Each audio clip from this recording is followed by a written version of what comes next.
If you're like me, you've got scraps everywhere. Not one, not two, but 5 overflowing scrap bins. And they are way too pretty to throw out. So today I've got 7 brand new Scrap Buster projects that are fun, fast, and so creative. You won't believe what this gorgeous panel turns into. It completely transforms. And yes, there's even a project that uses a bag of chips. So grab your scissors, clear off your sewing table, and let's get stitching because you are going to want to make every single one of these. First up, we have cord keepers. If your cord drawer is like mine, it is a total mess and everything gets tangled, so these will help prevent that. I love this project because you can use some really tiny scraps for it. Grab your scrap bin and pick out a few fabrics. You can also print the downloadable pattern on my website. The link is in the description below, and this has 3 different sizes. You'll also need fusible interfacing and Velcro or KAM Snaps. Start by cutting out 2 layers of interfacing big enough for the pattern size you want to use. Then fuse these to the back of your fabric. Pin your pattern piece to the fabric with the interfacing on the back and cut out 2. Then place your 2 layers together, right sides together. Pin together and sew around with a 1/4 inch seam allowance. Leave about 1 inch open on one of the straight edges. Trim and clip the curved edges or use pinking shears to reduce the bulk along the curves. Once you're done with that, you can turn this right side out through the opening that you left. Press well and top stitch around the cord keeper 1/8 inch from the edges. Now we're going to add our closure. If you're using Velcro, you just need about 3/4 inch to 1 inch of Velcro. And then we're going to sew 1 piece on each side of the Velcro so that when we loop it around, it will close and keep our cord together. Stitch around each rectangle of Velcro and clip your threads. And then you are ready to wrap. If you are using KAM Snaps, I'm going to show you how to place these. You'll need a KAM Snap placer, and these sets usually come with an awl to help us make the hole. So you'll need 2 backs and then 1 innie and 1 outie piece for the snaps. Start by poking a hole in the cord keeper with the awl, and then you can stick one of the backs with the pokey thing in to that hole and pop it out, and then stick one of the other sides on it. And then just hold it there while you put it into the snap placer. The back side goes on the black part, and then either the innie or outie goes on to the clear side. And then you're just going to pinch it really hard, and then a metal thing is going to go down and crush the plastic so that it stays on. Then you're going to repeat this with the other one, making sure that you're placing the pieces on the correct side. You don't want these to both be pointing in the same direction, so there will only be 1 back on each side of your cord keeper. That way it'll loop around, and I always like to check it by turning my cord keeper into the shape that it'll be when it's on the cord, just to check. Now you can wrap it around. These little ones are great for earphones, and these will make your cord drawer easy to navigate and so organized. You can also put multiple KAM Snaps on to make these adjustable for different cord sizes. The next project is a fabric bookmark. You can make a plain style or an elastic one that wraps around your book. Both bookmark styles use the same size pattern piece. This is 2.5 inches by 7.5 inches, or you can print the pattern from my website. Now just find a few pieces of fabric that will fit this pattern piece, and you can use 2 different fabrics or just 1. If you have pinking shears, keep those handy. This will be a great tool. We also will use lace elastic for one of the versions, and the other version we will use grosgrain ribbon. This is 3/8 inch.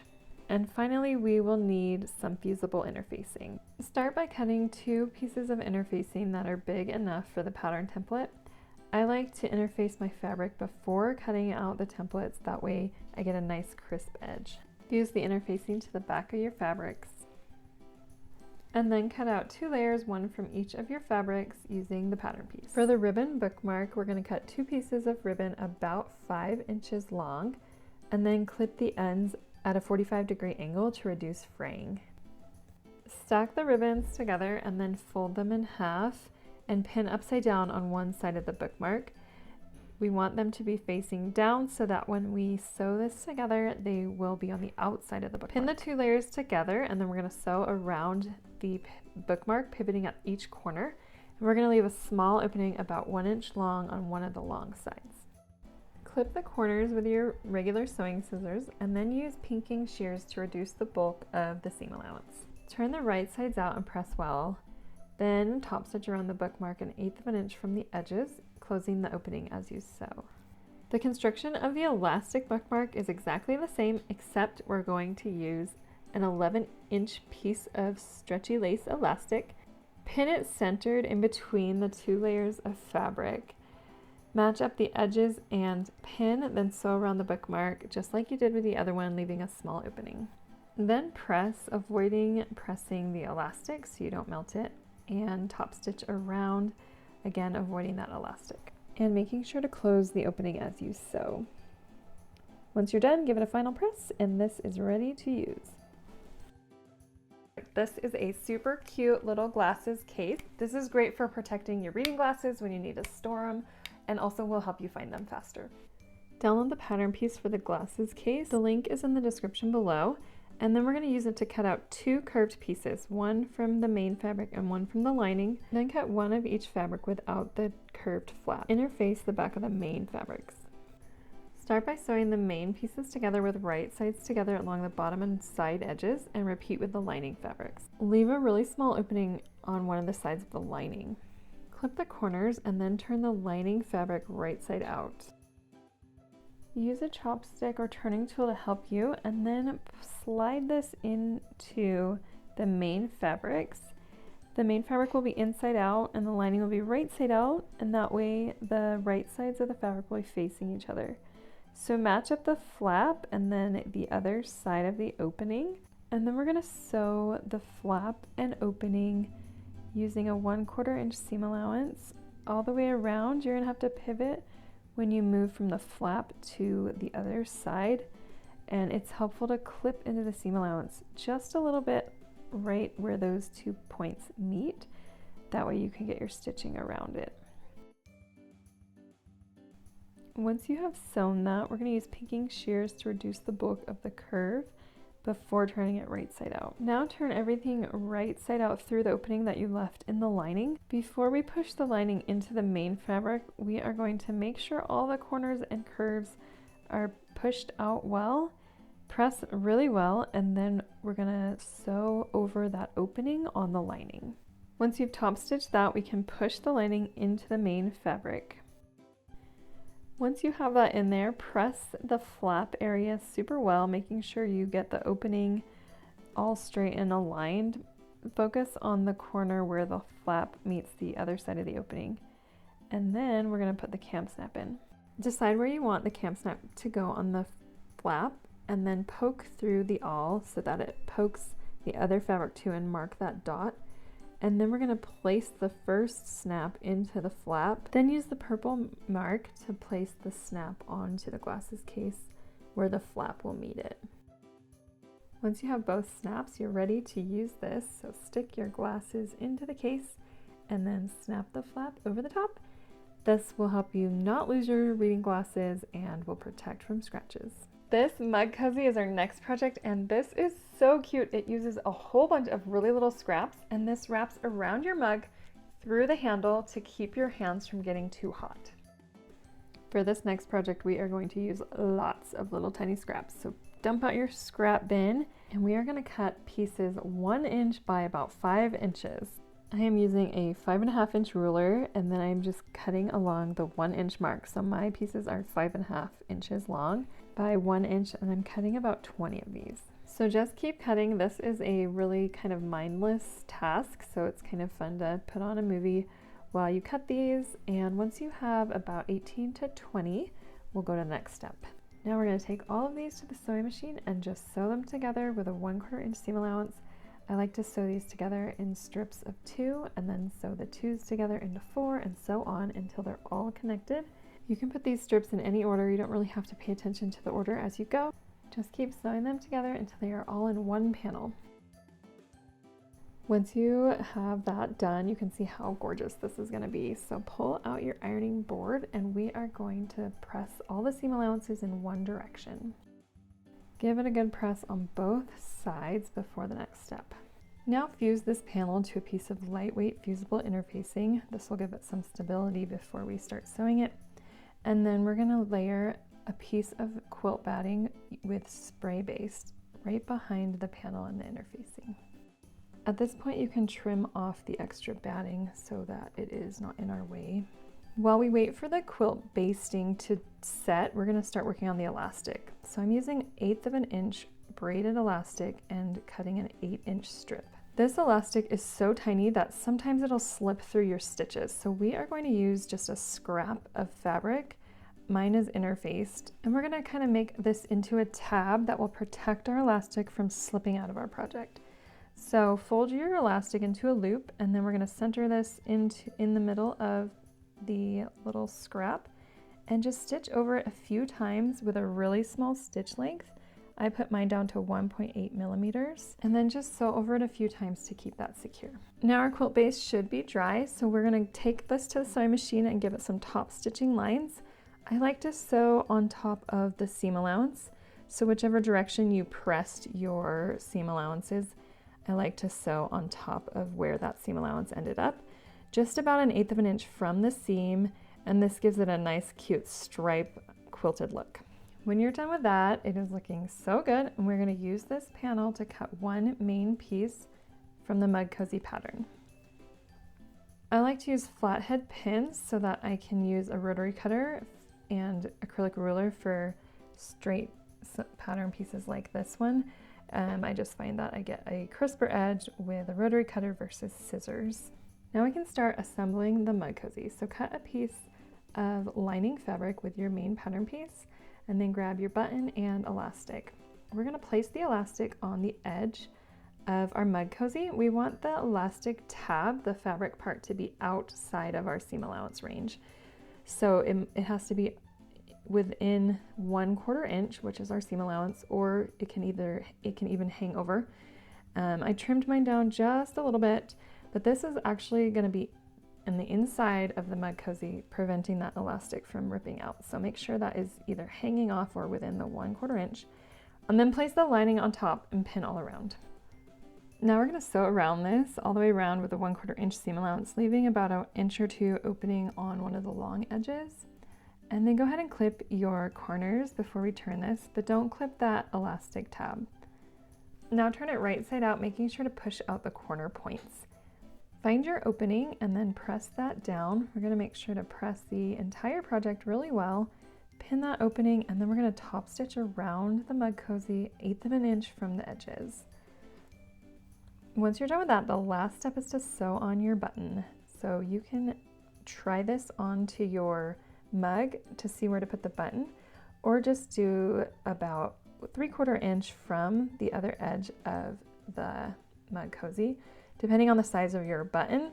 If your button's larger, you're going to want to put it in a little bit more than that. So sew that on by hand, and then your cozy is done. Now you can wrap the cozy around your mug. The elastic goes through the handle and over the button, and this will keep your hands nice and comfortable this winter when you have a hot drink in your mug. This is a great gift for teachers or coworkers. Give it with a new mug or a gift card to a drink place. The next project is these Key Fobs, and they come in 2 styles. The pattern printable has 2 versions, the plain straight version and also a bow version with kind of a gathered wrist strap. So I'm going to show you how to make that one. The plain version is assembled the same way, just omitting the bow. So I'm picking 2 fabrics, one for the main, one for the bow. We also need a key fob hardware and key fob placer. If you don't have a key fob placer, you can use pliers. We're going to cut out 2 layers of each pattern piece, and I like to interface before cutting. Now pin the main pieces together with the right sides together, and we're going to sew on either edge 1/4 inch from each edge, leaving the short edges open. We're also going to sew the bow pieces together all the way around the curves, leaving a little opening on one side. Turn the main piece right side out using a turning tool to help you. Before you turn the bow piece right side out, clip the curved edges or use pinking shears to reduce the bulk and clip and notch those curves. This will help it lie a little bit flatter and be a little bit nicer. Now we're going to press both pieces well and then top stitch both the main and the bow 1/8 of an inch from the edges. With the bow piece, you can just close the opening or top stitch all the way around, whichever you decide. Now to assemble, grab your main piece and fold it in half, matching the short edges, and then take it to your sewing machine and just sew these together to hold them. Now grab your key fob hardware. I like to kind of place these into the key fob placer, and you're going to center that fabric right in there and crunch it really hard with the key fob pliers. Now grab your bow piece and you can just manually tie this into a knot along the top of that key fob, and that will gather the fabric a little bit. And just make sure it's really tight and your key fob is ready to use. These also make great gifts, and it's so much easier to find your keys when they're on a bright key fob. This next scrap project is a Crinkly Cat Toy. This has a crinkly material inside to make it make noise. Print out the pattern from my website and the link in the description below, and then cut 2 layers. You can use different fabrics and make sure they are interfaced. That will give the fish toy a little bit extra protection against your cat's claws. You can either use a sensory crinkle material that is made for sewing for this project, or you can just grab a chip bag and clean out the inside. We're going to use the inner or smaller fish template to cut 2 layers of the chip bag or crinkle material, and we want it to be smaller so that it can fit right inside of that toy but still be able to move around and crinkle. Set the chip bag pieces aside for now, and then we are going to sew the front and back fish toy together with right sides together using a 3/8 inch seam allowance, and we're going to leave a 2 to 3 inch opening on the straight edge of the fish's tail. Once you've sewn that, you can clip into the corners and trim your seam allowance down. If you have pinking shears, those are really handy, especially around the curves, but if not, just make sure you clip and notch the curves pretty well. Now turn the fish right side out and press, making sure you get all those curves pulled out. And then when you get to the opening on the tail, fold that under to match the line of the tail and press that well. Now grab your crinkle material, line up the noses of your fish and push them into your fabric fish. And we're going to make sure those are all the way in, and then tack them down between the fish body and the tail using just a little stitch and back stitch. And then sew the opening at the tail closed to finish your toy. By tacking it down, you'll make sure the crinkle material doesn't get loose, and you'll still be able to hear your fish toy. This next project is an apron for Barbie. This is a reversible apron that just requires a few scraps and some ribbon, and I think Barbie loves it. You can also use it during the winter for your elf on the shelf. It fits both dolls wonderfully. Download the pattern from my website, and then we're going to cut out 2 main pieces. These are cut on the fold, so make sure you're cutting your pattern on the fold, and interfacing for this project is optional. You do not need it. For the ties, we're going to need 2 pieces of ribbon about 7 inches long for the back tie, and then 2 about 4 inches long for the tie that goes around the neck. Start by pinning the neckties, the short straps along the top edge, about 1/4 inch from the side of the apron, and then we're going to baste those in place, and then pin the long straps 1/4 inch down from that little corner there and baste those in place too. Now we're going to fold our straps in, and you can pin them if you need to. We don't want the straps to get caught in our seam allowance, and we want them to be inside of the apron while we sew it together. That way they'll be on the outside when we open it up. So now we're going to pin the apron pieces together all the way around, and then we're going to sew with a 1/4 inch seam allowance all the way around, leaving about 1 1/4 inch on one of the sides for opening. Once you've sewn, we're going to clip the corners, and you can trim up the curved edge a little bit if you want to, or use pinking shears along that curve. And then turn it right side out and press well.